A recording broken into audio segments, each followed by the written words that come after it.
This is the launch today. I've seen another puff of smoke coming out of it. It's got this big plume. It's a brand new rocket launch today.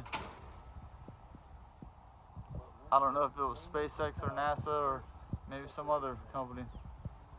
But it looks cool. And it was rumbling the trailer. Like everything in the trailer, I heard spoons and stuff shaking around in the drawers. It's about 33 miles.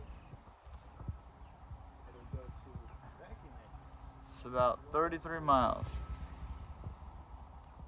I don't know all the numbers and details, but it leaves that behind. Huge plume. Is that what they call that? A plume?